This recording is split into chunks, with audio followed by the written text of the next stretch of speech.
بھائی آپ کہہ رہے تھے کہ شیخ کفایت آدھی بات بتا رہے ہیں، تو کیا بھائی کیا آدھی بات بتا رہے تھے، بتائیے. السلام علیکم ورحمۃ اللہ وبرکاتہ. یہ جو شیخ صاحب نے کہا نا کہ عامی اہل حدیث عالم سے مسئلہ پوچھتا ہے، وہ مقلد نہیں ہے. اسی پر میں کہہ رہا تھا کہ وہ مقلد ہے. اس کا جواب میں آپ کو دیتا ہوں کیسے مقلد ہے. اور ایک حنفی جو ہے وہ اپنے عالم سے مسئلہ پوچھتا ہے لیکن وہ مقلد رہتا ہے امام ابو حنیفہ کا. اس میں زید بھائی ٹھیک ہے جی میں اس کا جواب دیتا ہوں. دو چیزیں اس میں.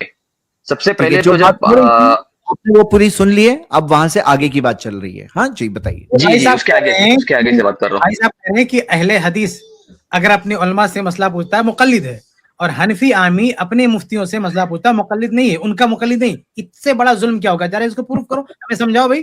اتنا جی بڑا پروف کر رہا ہوں میں ہمیں سمجھاؤ. جی اس کو میں پروف کر رہا ہوں.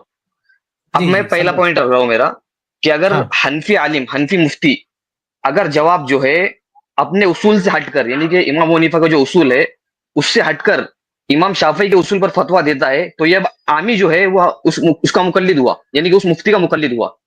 ٹھیک ہے، یہ ایک جواب ہوا.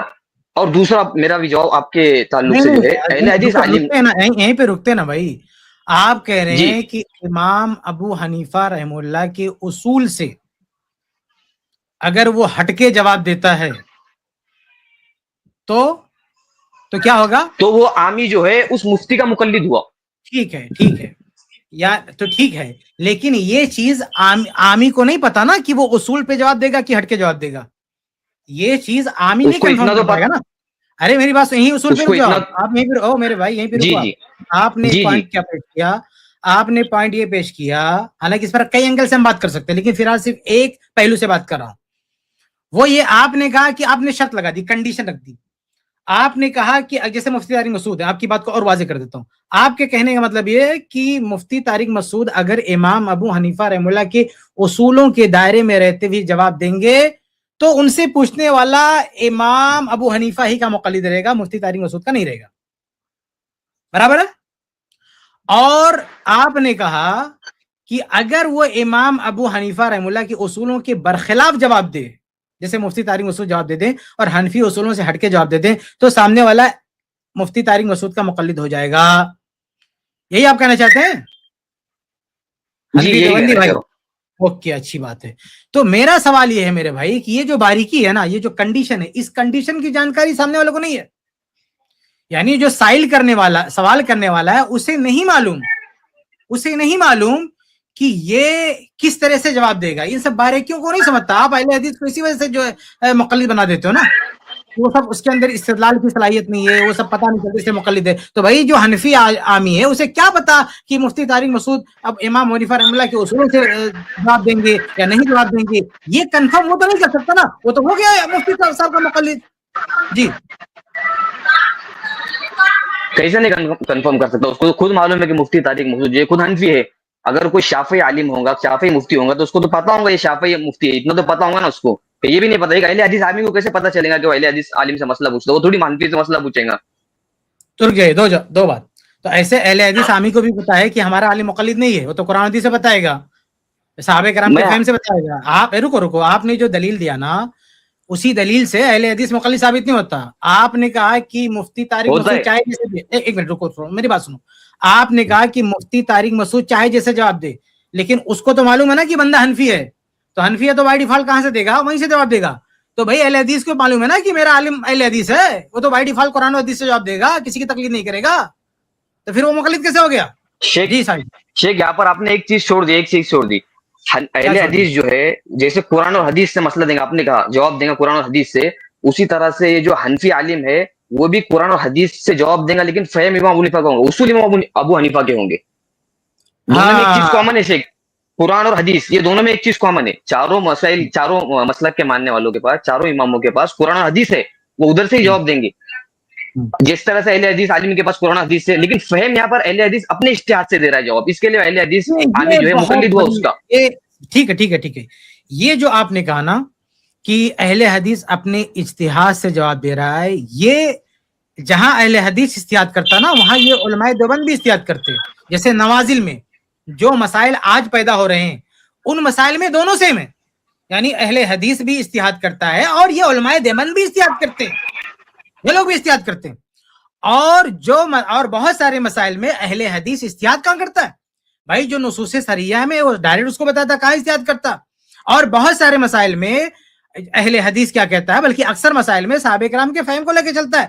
یعنی قرآن حدیث, اسی لیے اہل حدیث اپنے آپ کو سلفی کہتا ہے. یعنی جو صحابہ کا فہم ہے, صحابہ کا جو اجتہاد ہے, اس اجتہاد کو اپنے اجتہاد پہ مقدم کرتا ہے. اسی لیے تو اہل حدیث اپنے آپ کو سلفی کہتا ہے. تو اہل الحدیث یہ لوگوں کو بتانا کہ اہل حدیث سب کو اپنا اجتہاد بتا رہا ہے, نہیں, سب کو اپنا اجتہاد نہیں بتا رہا ہے. بعض مسائل میں نوازل میں اہل حدیث بھی اجتہاد کرتا ہے, نوازل میں علماء دیوبند بھی اجتہاد کرتے ہیں. تو اگر نوازل میں علماء دیوبند نے اجتہاد کیا تو کیا ان سے پوچھنے والا ان کا مخالف بن گیا؟ نہیں, ان کا مخالف آپ نہیں مانتے, آپ ان کا امام ابو حنیفہ رحمہ اللہ ہی کا مخالف بناتے ہو. ایسے جو اہل حدیث ہے نوازل میں بھی, اگر اہل حدیث نے کسی مسئلے میں اجتہاد بھی کر لیا تو وہ ان کا مقلد نہیں ہوا, کیونکہ جو سامنے جو عالم ہے اس کا اصول کیا ہے؟ اس کا اصول یہ ہے کہ ہمیں کسی شخص کی تقلید نہیں کرنا ہے, کسی مذہب کی تقلید نہیں کرنا ہے. تو جو عالم ہے جو جن اصولوں پر چلتا ہے ان اصولوں کی وجہ سے یہ مقلد نہیں ہوگا. آپ حنفی عامی کو مقلد کیوں بنا رہے ہو؟ کہہ رہے ہو کہ بھلے اجتہاد کر لے لیکن وہ امام ابو حنیفہ کے اصولوں میں رہ کے اجتہاد کرتا ہے, اس لیے مقلد امام ابو حنیفہ ہی کرا ہوگا. تو ایسے اہل حدیث بھلے اجتہاد کر لے لیکن قرآن حدیث کے اصولوں ہی سے اجتہاد کرتا ہے, اس لیے وہ اس اصول کو دیکھتے ہوئے اس کا مقلد نہیں ہوگا. جی شیخ صاحب, آپ نے کہا نئے مسائل کے اندر جو ہے عامی جو ہے وہ مفتی سے مسئلہ پوچھتا ہے تو مفتی اجتہاد کرتا ہے, بے شک اجتہاد کرتا ہے, لیکن وہ اجتہاد جو ہے کہاں سے کرے گا؟ وہ امام شافعی کے اصول سے کرے گا, امام ابو حنیفہ کے اصول سے کرے گا. کہیں کی اصول سے ہٹے گا, پھر مقلد ہوا امام ابو حنیفہ کا, مقلد تو امام ابو حنیفہ کا ہوا نا. وہ اگر وہ مفتی جو ہے امام شافعی کے اصول سے جواب دے رہا ہے. بس رک جائیے میرے بھائی, ایسے میں نے اس کا جواب دے دیا, آپ کو سمجھ میں نہیں آیا. میں نے جواب دے دیا کہ اہل حدیث بھی جب اجتہاد کرے گا تو قرآن و حدیث کے اصولوں میں اجتہاد کرے گا, یعنی کسی شخص کے بنائے ہوئے اصول سے اجتہاد نہیں کرے گا. جیسے آپ نے کہا کہ امام ابو حنیفہ رحمہ اللہ کے اصولوں سے وہ اجتہاد کرے گا, اہل حدیث کا یہ منہج نہیں ہے.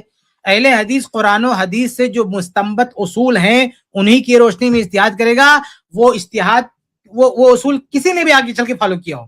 تو اہل حدیث, اگر آپ کہتے ہیں کہ حنفی چونکہ امام ابو حنیفہ رحمہ اللہ کے اصولوں کی رعایت کرتا ہے, یعنی نوازل میں بھی اجتہاد کرتے ہوئے امام ابو حنیفہ کی اصولوں کی رعایت بنائے ہوئی ہے, اس لیے وہ مقلد ہے امام صاحب کا, گرچہ اجتہاد آج کا کوئی بندہ کر رہا ہے. تو ایسے اہل حدیث کے بارے میں بھی کہو نا کہ اہل حدیث کا جو عالم ہے اگر وہ نوازل میں اجتہاد کر رہا ہے تو نوازل میں اجتہاد میں بھی وہ کسی شخص کے اصول کو لے کے نہیں چلا کہ آپ اس کو مقلد بنا دو. وہ شخص جو ہے قرآن و حدیث کے بتائے ہوئے اصولوں کو لے کے چلتا ہے, اس لیے اس سے پوچھنے والا بھی مقلد نہیں ہے. جی تو وہ اصول کیا ہے؟ تھوڑا سا مختصر میں آپ بتا دو مجھے, جس اصول کے بنیاد پر ایک اہل حدیث عالم جو ہے جواب دے رہا, وہ اصول بتائیے آپ مجھے. آپ بتائیے کہ یہ حنفی جو جواب دیتا نوازل میں کون سے اصول ہے؟ نوازل میں اجتہاد کرتا کون سے؟ امام حنیفہ نے اصول لکھ کے گئے, کون سے اصول ہے؟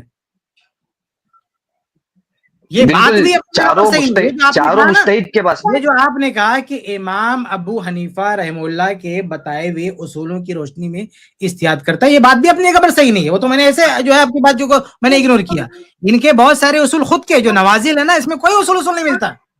یہ باقاعدہ جیسے اہل حدیث اجتہاد کرتا ہے ایسے بھی اجتہاد کرتے ہیں, یعنی قرآن یعنی وہ تو دوسری فقہ میں بھی چلے جاتے ہیں بھائی. صحابہ یہ کہہ رہا ہوں آپ کو, اصول جو ہے چاروں مجتہدین کے پاس اصول ہے, اسی لیے تو مجتہد ہے, اسی لیے تو ان کے ماننے والے جو ہے نسبت ان کی طرف کرتے. چاروں کے پاس اصول ہے, اگر اصول نہیں رہیں گے تو پھر وہ تھوڑی مقلد ہوں گے. اس کا اصول ہے جب تک مقلد ہے نا. او بھائی سنو, چاروں کے پاس اصول ہیں, صحابہ کے پاس اصول نہیں تھے؟ اجتہاد کے اصول صحابہ کے پاس نہیں تھے؟ اصول اجتہاد جو ہے امام ابو حنیفہ رحمہ اللہ سے پہلے اصول اجتہاد تھے کہ نہیں تھے؟ بالکل اسی طرح سے جس طرح سے صحیح اور ضعیف جو ہے حدیثیں بعد میں آئی, اس صحابہ کے دور میں نہیں تھی. ہاں صحابہ کے دور میں نہیں تھی یہ جو اجتہاد, بس اب آپ پوچھو, صحابہ کے دور میں نہیں تھی. صحابہ کے دور میں تھی لیکن اس پہ حکم نہیں تھا, لیکن اس پر حکم نہیں تھا, صحیح ضعیف کا حکم نہیں تھا اس کے اوپر. صحابہ کے دور میں حدیث تھی لیکن اس پر صحیح اور ضعیف کا حکم نہیں تھا. صحیح اور ہاں ضعیف کا حکم تو بعد میں آیا, 250 سال کے بعد میں آیا. جیسے جیسے اس کے اندر روایت کے اندر راوی بڑھتے چلے گئے, چین بڑھتے چلے گئی, تب بعد جا میں کے اس نہیں کو آیا, محدث نے بعد حکم میں نہیں لگایا. آیا. اللہ کے نبی صلی اللہ علیہ وسلم نے اپنے دور ہی میں کہہ دیا, کیا کہہ دیا, فعلیکم بما عرفتم من سنتی, میری معروف سنت ہی کی پیروی کرنا, ایسے نہیں کہ کچھ بھی لے لینا. اور پھر اللہ کے نے کیا کہا, من روا انی بحدیث یرا انہ کذب فہو احد الکاذبین, کہ جو مجھ سے کوئی حدیث بیان کرے اور اسے لگے کہ جو ہے یہ جھوٹی حدیث ہے, وہ بھی جھوٹا ہے. تو بھائی حدیث پر یہ جھوٹ کا ٹائٹل کس نے دیا, اللہ کے نبی نے دیا. اللہ کے نبی جو کہہ رہے ہیں نا صحیح ضعیف, اسی میں سے ایک موضوع ہوتی ہے حدیث گڑی ہوئی, مکذوب بھی ایک اصطلاح ہے, حدیث گڑی ہوئی. تو یہ کذب کا ٹائٹل حدیث کو اللہ کے نبی دے رہے ہیں, کذب کا ٹائٹل اللہ کے نبی دے رہے ہیں. معروف حدیث کو, صحیح حدیث کو معروف کہتے ہیں. محدث کیا کہتا ہے, لا اعرفو, جو سند بے سر پر کی ہوتا ہے محدث کہتا ہے لا اعرفو. تو یہ معروف کی اصطلاح اللہ کے نبی کی, یہ خود اللہ کے نبی کی حدیث میں آتا, علیکم بما عرفتم من سنتی, میری معروف سنتوں کو لازم پکڑنا. ایسا نہیں کہ سنت کے نام پہ کوئی کچھ بھی دے دے. تو ایسا نہیں ہے کہ صحابہ کے دور میں حدیثوں پر حکم نہیں تھا, صحابہ کے دور میں بھی صحابہ بھی تو تحقیق کرتے تھے کفایت بھائی, صحابہ بھی تو تحقیق کرتے تھے, صحابہ بھی تو روایتوں کو کے بارے میں استشہاد لیتے تھے, تحقیق کرتے تھے. جی روایات موجود ہیں, استشہاد لیتے تھے اور دوسروں سے پوچھتے تھے کہ اس مسئلے میں یہ تم کہاں سے سنے, صحابہ تحقیق کرتے تھے. عمر رضی اللہ تعالیٰ عنہ کہتے ہیں صحیح کا حکم نہیں تھا. بھائی عمر رضی اللہ, یہ صحیح اور ضعیف کی تفتیش باقاعدہ چل رہی تھی. کچھ اصطلاحات کے بارے میں آپ کہہ سکتے ہیں کہ یہ اصطلاحات ان ناموں کے ساتھ نہیں تھی, لیکن وہ اصطلاحات یعنی جو وہ اصول ہیں وہ سب پہلے سے تھے, گرچہ وہ لکھے نہ گئے ہوں, گرچہ وہ بعد میں لکھے. جیسے یہ جو نو صرف کے قواعد ہیں, یہ پہلے اللہ کے نبی کے زمانے میں نو صرف کے مطابق گفتگو نہیں ہوتی تھی, یعنی عربی زبان میں نحو کا خیال نہیں رکھا جاتا تھا. یہ جو نحو کے قواعد ہیں, تو بھائی یہ جو قواعد بعد میں مدون ہوتے ہیں, لیکن پہلے سے وہ چل رہے ہوتے ہیں. ایسا نہیں ہے کہ پہلے ان کو کوئی فالو نہیں کر رہا ہے. یہ جو اصول فقہ کا کوئی بھی قاعدہ ہے کہ بھائی جو ہے مطلق کو جو ہے اس پہ محمول کیا جائے گا, مقید کو مقید پہ محمول کیا جائے گا, تو ایسا نہیں ہے کہ صحابہ کے دور میں اور تابعین کے دور میں اس اصولوں پر عمل نہیں کیا جاتا. بھائی یہ اصول فقہ کا قاعدہ ہے. کیا اصول ہے کہ بھائی کوئی آیت مجمل ہے اور کوئی مفسر ہے, تو مجمل کو مفسر پر, المجمل یحمل علی المفسر, یہ اصول فقہ کا قاعدہ ہے. تو ایسا نہیں ہے کہ صحابہ کے دور میں اس قاعدے پہ عمل نہیں ہوتا تھا, صحابہ کے دور میں بھی اس قاعدے پہ عمل ہوتا تھا. تو آپ یہ تو بہت بڑی جسارت ہو جائے گی, یہ تو بہت بڑی جسارت ہو جائے گی کہ آپ یہ کہہ دیں کہ اصول اجتہاد امام ابو حنیفہ نے امام شافعی نے مقرر فرمائے اور صحابہ کے ہاں اصول اجتہاد نہیں تھے. یہ بہت بڑی جسارت ہو جائے گی. اگر اصول اجتہاد صحابہ کے یہاں ہوتے نہیں تو پھر اجتہاد کر اس دور میں بھی کیا کہا آپ نے, کیا کہا آپ نے, کیا کہا آپ نے؟ میں نے یہ کبھی آپ نے یہی کہا کہ امام ابو حنیفہ کے اجتہاد کے, آپ نے یہی کہا نا کہ امام ابو حنیفہ کے اجتہاد کے اصولوں پر, اور کیا صحابہ کے ہاں کون سا اصول اجتہاد تھا آپ بولے وہ بتا دیجیے. آپ نے ہم سے مانگا ہے, آپ نے صحیح آپ نے حدیث کا مانگا, آپ نے اصول اجتہاد کا مانگا ہے, آپ نے مانگا ہے ہم سے جواب کہ آپ بتائیے کون سا اصول اجتہاد تھا, جس پہ کفایت بھائی نے سوال کیا کہ آپ نوازل میں بتا دیجئے کہ کون سے اصول اجتہاد پہ عمل کیا جاتا ہے. آپ نے مانگا ہے ہم سے, یعنی گویا آپ یہ کہنا چاہتے کہ وہ اصول اجتہاد صحابہ کے نہیں تھے. ان کے بھی اصول اجتہاد ان کے لکھے, امام حنیفہ نے اصول اجتہاد کس کی ہے, امام حنیفہ نے لکھی ہوئی ہے. حضرت اگرچہ وہ بات کے, ایک منٹ ابھی مجھے جواب تو دینے دو. آپ حنفی مطلب بہت اچھا جواب ہے. حنفی سے مراد امام حنیفہ کو کیوں لیا؟ ایک منٹ, آپ نے جو ہے حنفی سے مراد بعد میں امام حنیفہ رحمہ اللہ کی کون سی کتاب بتاؤ, اصول اجتہاد میں امام حنیفہ کہاں بتایا اصول اجتہاد ہو؟ فقہ حنفی صرف امام حنیفہ اجتہاد کا نام نہیں ہے, بلکہ جتنے بھی لوگ قیامت تک اس اصول پر رہیں گے, اجتہاد کریں گے, اس کا نام فقہ حنفی رہے گا, نسبت انہی کی طرف کیا جائیں گے کیونکہ وہ فاؤنڈر ہے. امام ابو حنیفہ رحمہ اللہ نے اصول کہاں بتائے؟ جن اصول اجتہاد آپ کہتے ہیں امام حنیفہ رحمہ اللہ کے اصولوں کی روشنی میں اجتہاد کرتے ہیں, امام حنیفہ رحمہ اللہ کے اصول کہاں ہیں؟ انہوں نے خود لکھا ہے, بتایا ہے, کدھر ہے وہ؟ آپ بتائیے اصول کا ماخذ کیا ہے؟ بات کے نہیں آپ بتائیے ماخذ کدھر ہے؟ اصول فقہ حنفی اصول فقہ کی کتابیں کون کون سی ہیں بتائیے آپ, کس نے لکھا اس کو, کس نے بیان کیا اس کو؟ میں آپ سے یہ کہہ رہا ہوں حضرت, اگرچہ بعد میں لکھی گئی وہ کتابیں, کیونکہ فقہ حنفی امام حنیفہ کے دور میں مرتب نہیں ہوا, بعد میں ہوا. اسی طرح سے اگر بعد میں کتاب لکھی گئی, ان کے شاگردوں نے جتنے بھی ان کے اصول پر رہ کر, کیونکہ امام حنیفہ فاؤنڈر ہے, آپ یہ سمجھو پہلے امام حنیفہ جو یہ فاؤنڈر ہے, ان کے اصول کے اوپر جتنا بھی اجتہاد ہوا قیامت تک اصول اجتہاد کے فاؤنڈر ہیں اس ایک منٹ اصول اجتہاد کے فاؤنڈر ہیں یہ جتنے بھی اصول ہے یہ سب مجتہدین نے تو دی ہے جو امام شافعی جو ہے امام شافعی کے پاس جو اصول ہے امام ابو حنیفہ کی بات کر رہا ہوں امام ابو حنیفہ پہلے ہے نا چاروں میں سب سے پہلے ہیں تو اصول اجتہاد کو امام ابو حنیفہ رحمۃ اللہ نے ایجاد کیا پہلے نہیں تھے یہ پہلے نہیں تھے کون سے اصول اصول اجتہاد امام ابو حنیفہ اصول اجتہاد بھائی اصول اجتہاد پہلے بھی تھے وہ پہلے سے اجتہاد پہلے تھے نا اجتہاد پہلے سے تھے نا تو بھائی آپ تو نے کہا نا کہ پہلے سے صحابہ تھے کے دور سے امام ابو حنیفہ نے بھی جو ہے صحابہ سے لیا ہے ہاں صحابہ کے دور سے تھے نا اصول اجتہاد امام ابو حنیفہ رحمۃ اللہ خود سے تو نہیں بنایا نا جو خود سے بنایا اس سے کوئی ماننے گا بھی نہیں بھائی بعض ائمہ کے پھر تو مجتہد ہی نہیں اگر انہوں نے خود سے گڑے ہیں اصول تو مجتہد ہی نہیں ہاں اگر انہوں نے خود سے اپنی ذاتی رائے سے دیے باہر سے اصول امام اجتہاد ابو حنیفہ جو فقہی دنیا نے تقلیدی دنیا نے بنائے ہیں قرآن و حدیث کے خلاف ہم اس اصول اجتہاد کو مانتے ہی نہیں جیسے اصول اجتہاد ایک کیا ہے کہ کسی مسئلے میں کوئی روایت موجود نہیں ہے صحیح روایت اس مسئلے کا بیان کسی ضعیف حدیث میں ملتا ہے اسے لے لو اس اصول کو ہم نہیں مانتے یہ حنبلی میں یہ اصول پایا جاتا ہے فقہ حنبلی میں بعض لوگ بیان کرتے ہیں اس کو جی اب اس میں کیا ہے اس میں فقہ حنفی میں کیا بیان کرتے ہیں کہ خبر واحد سے متواتر کی تخصیص نہیں ہو سکتی ہم نہیں مانتے اس کو خبر واحد سے بھی تخصیص ہو سکتی ہے تو ایسے بہت سارے اصول اجتہاد ہیں احناف کے شوافے کے مالکیہ کے حنابلہ کے ہم نہیں مانتے اس کو کیونکہ وہ صحابہ کے اصولوں صحابہ سے ان کا ثبوت نہیں ملتا ہے یعنی صحابہ یہ بھی کہتے ہیں کہ یعنی کہ آپ یہ کہہ رہے ہو امام کا فتویٰ حدیث کی تصحیح ہے جیسے فتاوی میں امام ابو حنیفہ رحمۃ اللہ کے جو اقوال ہے نا اقوال میں ہمیں کہتے ہیں کہ جو اقوال صحیح ہوں گے ہم اس کو تسلیم کریں گے جو اقوال دلائل سے ثابت ہوں گے ہم اس کو تسلیم کریں گے جیسے فتاوی کے دلائل ہوتے ہیں ایسے اصول اجتہاد کے بھی دلائل ہوتے ہیں ایسے اصول اجتہاد کوئی گھر سے بنا کے نہیں دے سکتا اگر کوئی فقہ کا کوئی قاعدہ بنائے گا تو اس قاعدے کے پیچھے دلائل ہوں گے قرآن و حدیث کے اگر کوئی اجتہاد کا اصول بنائے گا تو اس اصول کے قرآن و حدیث سے دلائل ہوں گے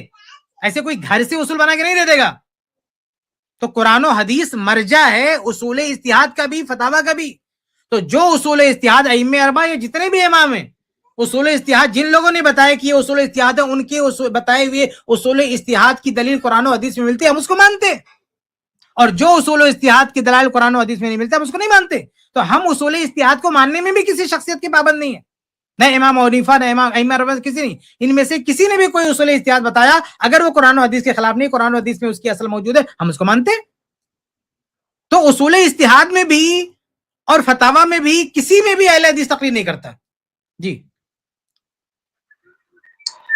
اگر اصول جو ہے قرآن و حدیث سے ہٹ کر ہے تو پھر میں یہ کہہ رہا ہوں آپ کو تو پھر وہ مجتہدی نہیں ہے وہ شخص جو قرآن و حدیث جس کے پاس یہ دلیل نہ ہو دلیل جو ہے جس طرح سے امام شافعی کے پاس اسی طرح سے امام ابو حنیفہ کے پاس بھی ہے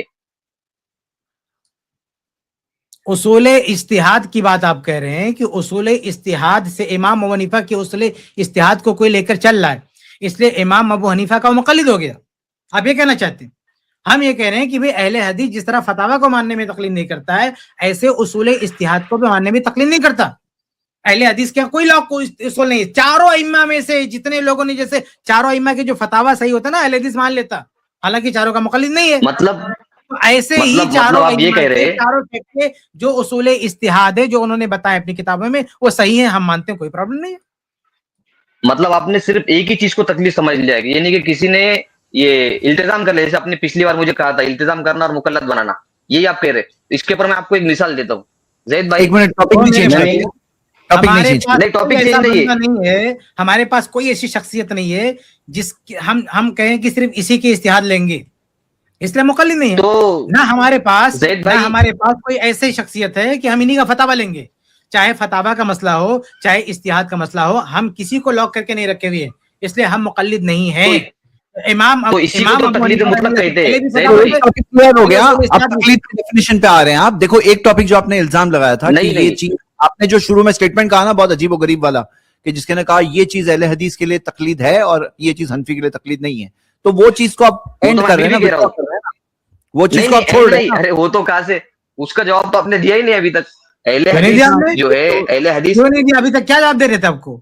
ہاں بھائی آپ نے کہا، آپ نے یہ کہا نا، اس کا ایک ہی لائن میں جواب دے دیا.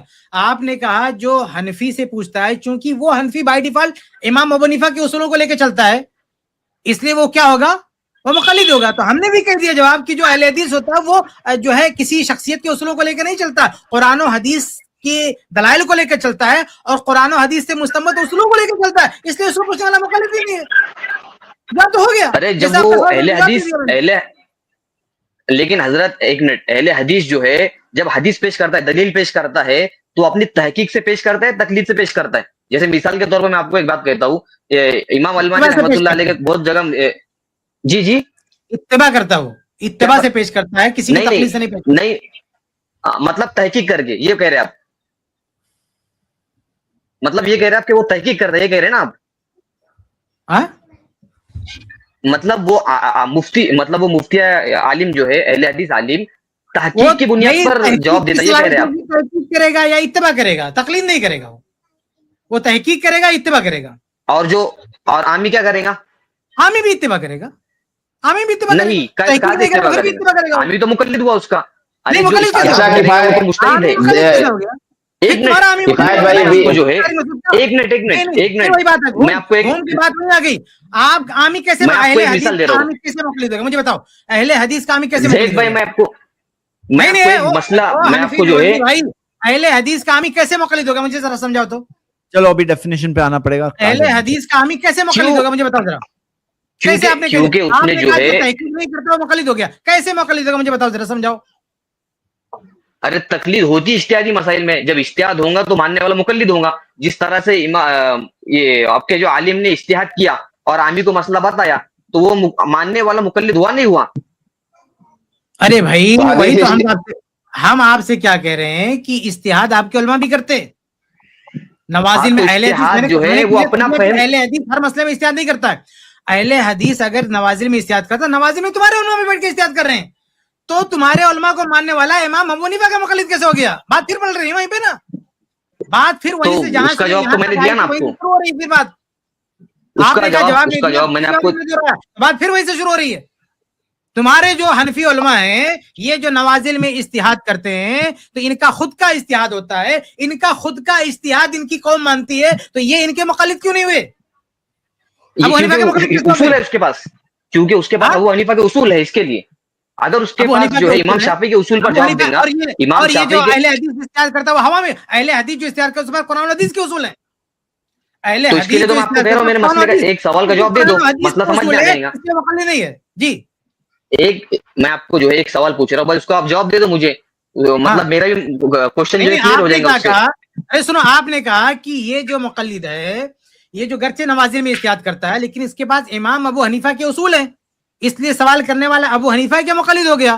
تو ایسے جو اہل حدیث نوازل میں اجتہاد کرتا ہے اس کے بعد قرآن و حدیث کے اصول ہے، اس لیے وہ ان مسئلے میں نوازل میں بھی وہ متبع ہے، وہ مقلد نہیں ہے. میری دوسری چیز آپ نے چھوڑ دی. میں نے یہ بھی کہا اس کے ساتھ اگر وہ مفتی جو ہے امام شافعی یا پھر دوسرے کسی مجتہد کے اصولوں سے جواب دیں گا تو اب اس کے پاس جو ہے یہ مقلد جو امام حنیفہ کا نہیں رہا بلکہ اس کا مقلد ہوا پرسنل جو مفتی جواب دے رہے ہیں. ہم بھی کہتے ہیں اگر کوئی کسی سے سوال کرے گا وہ کسی شخصیت کو لے کے اس کے اصولوں کو فالو کرے گا، قرآن و حدیث کے اصولوں کو فالو نہیں کرے گا تو اس کو مقلد ہو جائے گا. لیکن اہل حدیث اگر کوئی مجتہد ہے، اجتہاد کرتا ہے، نوازل میں اجتہاد کرتا ہے اور قرآن و حدیث کے اصولوں سے اجتہاد کرتا ہے تو وہ اس کا مقلد نہیں ہوا. جیسے آپ نے حنفی کے بارے میں کیا کہا کہ چونکہ حنفی عالم گرچہ نئے مسائل میں اجتہاد کرتا ہے لیکن اجتہاد کے اصول ابو حنیفہ کے ہوتے ہیں، اس لیے مقلد ہوا ابو حنیفہ کا. تو ہم بھی کہتے ہیں کہ ایک اہل حدیث کا جو اجتہاد ہوتا ہے اس کے جو اصول ہوتے ہیں قرآن و حدیث کے، اس لیے وہ متبع ہوا، قرآن و حدیث کا مقلد نہیں ہوا.